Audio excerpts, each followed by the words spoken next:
Apa yang muncul di benakmu ketika mendengar kata persuasi? Apakah mungkin teman yang terus mengajakmu untuk hangout? Atau malah terbayang iklan-iklan yang terus muncul tak terbendung di layar HP kita dan cenderung menyebalkan pula?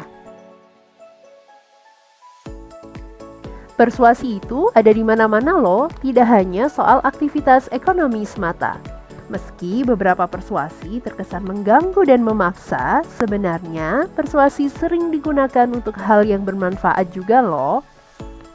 Di video kali ini, saya ingin mengajak teman-teman melihat bagaimana prinsip-prinsip persuasi selalu hadir dalam keseharian kita.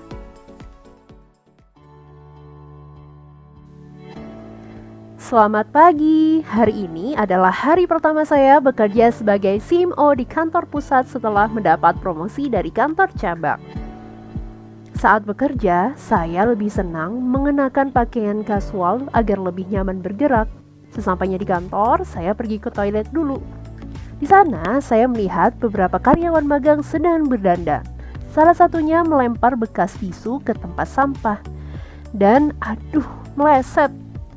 Sayangnya, ia tidak kunjung membuang kembali sampah itu pada tempatnya. Akhirnya, saya menegur. "Mbak, sampahnya meleset," tegur saya. Tapi dia terlihat cuek dan melanjutkan cuci tangannya. Lagi-lagi, seusai menggunakan keran air, ia tidak menutup kerannya dengan rapat. "Mbak, kerannya masih terbuka, mohon ditutup dengan rapat ya," tegur saya kembali. Mereka tetap acuh tak acuh saat saya ingatkan. Tak lama, Intan, seorang manajer marketing, masuk ke dalam toilet dan menyapa saya dengan sopan. Ia mengenakan setelan baju kantor yang lebih formal dan rapi daripada saya. Tak lupa tanda pengenal sebagai manajer marketing bertengger manis di dadanya. Para karyawan magang itu langsung memperhatikan pakaian dan tanda pengenal Intan. Karyawan magang yang tadi terus mengajukan teguran saya, lantas tergopoh-gopoh membuang sampah pada tempatnya dan menutup keran dengan rapat. Mereka tampak segan saat berjalan melewati Intan. Bukankah ini manajemen persuasi? Bagaimana perbedaan pakaian saya dan Intan dapat mempengaruhi respon karyawan magang itu? Bahkan, Intan tidak menegur langsung soal sampah dan keran air yang tidak ditutup rapat sebagaimana saya. Dalam ilmu persuasi, hal ini dikenal dengan sebutan prinsip otoritas. Misalnya, saat seseorang yang mempunyai wewenang pada area atau keahlian tertentu serta profesional di bidangnya lebih dapat mempengaruhi orang lain. Saya banyak menerapkan prinsip otoritas ini selama bekerja di industri marketing. Jabatan saya sebagai CMO juga dapat meyakinkan klien untuk mengambil saran program yang saya rekomendasikan untuk brand mereka. Apakah kamu pernah melakukan teknik persuasi ini? Liking. Klien pertama hari ini meminta masukan untuk memenangkan negosiasi sebuah proyek bisnis yang penting.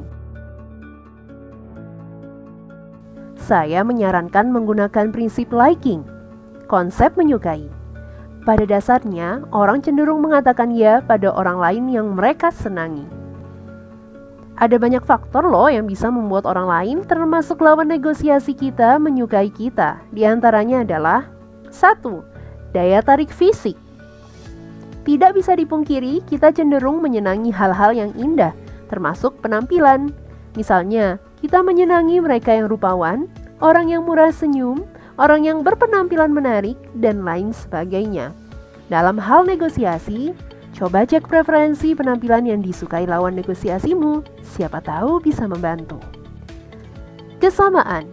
Siapa yang tidak senang begitu bertemu dengan kenalan baru yang punya hobi serupa? Wah, asyik nih bisa main bareng.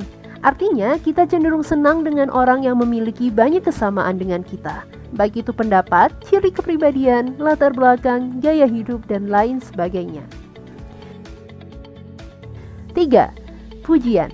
Saat bertemu dengan lawan negosiasi, coba katakan, "Wah, kamu cocok sekali menggunakan warna baju itu, membuatmu terlihat lebih segar."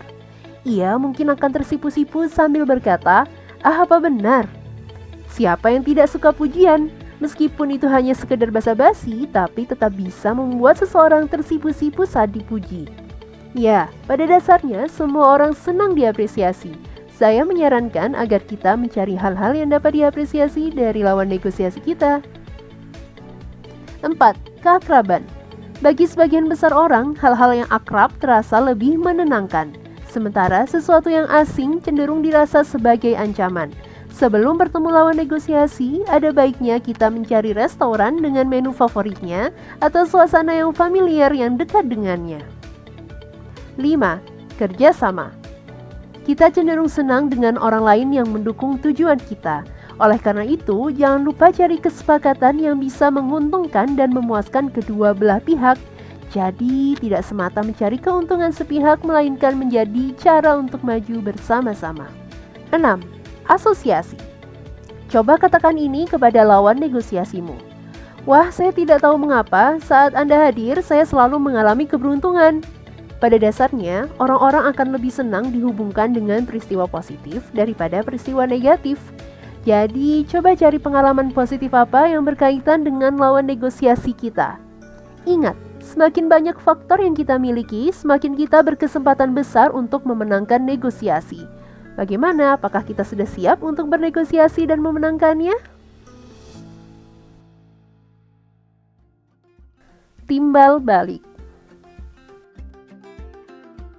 Untuk merayakan promosi saya, Andi, seorang teman lama, mengajak saya untuk bertemu dan makan siang di sebuah restoran yang terkenal. Ia juga berjanji untuk mentraktir. Kami bertemu di waktu yang dijanjikan. Setelah beberapa saat mengobrol santai, teman saya akhirnya bercerita tentang masalah yang sedang dihadapinya. Ulala, ternyata ia sedang tertarik dengan seorang perempuan di kantornya. Ia ingin mengajak makan malam perempuan itu. Hanya saja ia merasa cemas dan tidak percaya diri. Ia khawatir ajakannya akan ditolak. Teman saya bertanya, apakah ada cara agar ajakan makan malamnya berpeluang lebih besar untuk diterima? Menurut teman-teman, apa yang harus saya sarankan? Aha, pakai prinsip timbal balik saja. Saya menyarankannya agar sering membantu rekan kerja perempuan yang sedang ditaksirnya untuk mengerjakan beberapa pekerjaan yang cukup merepotkan jika dikerjakan sendirian. Jika teman saya melakukannya, ia akan memiliki kesempatan yang lebih besar untuk mendapatkan kata ya saat mengajaknya keluar untuk makan malam. Sebab ia sudah banyak membantu perempuan tersebut. Dalam ilmu persuasi, hal ini dikenal dengan sebutan resiprokasi atau timbal balik. Semakin awal pribadi dan tidak terduga sesuatu yang diberikan, semakin kuat efek persuasinya. Teman saya mengucapkan terima kasih atas saran tersebut. Dia mengatakan bahwa saran itu sangat mencerahkan dan dia akan mencobanya. Sebenarnya, tanpa disadari, teman saya juga telah menerapkan prinsip timbal balik kepada saya. Dia membelikan saya makan siang. Efeknya, saya merasa berhutang budi kepadanya. Paling tidak, saya membalas dengan mendengarkan masalahnya dan memberikan saran meskipun saat itu dia bukanlah seorang klien. Inilah yang seringkali tidak kita sadari. Persuasi yang didasarkan pada hubungan timbal balik banyak terjadi pada aktivitas sehari-hari kita. Bukankah prinsip ini sangat mudah kita temui di kehidupan sehari-hari? Jadi, apa contoh lain dalam kehidupanmu? Kelangkaan.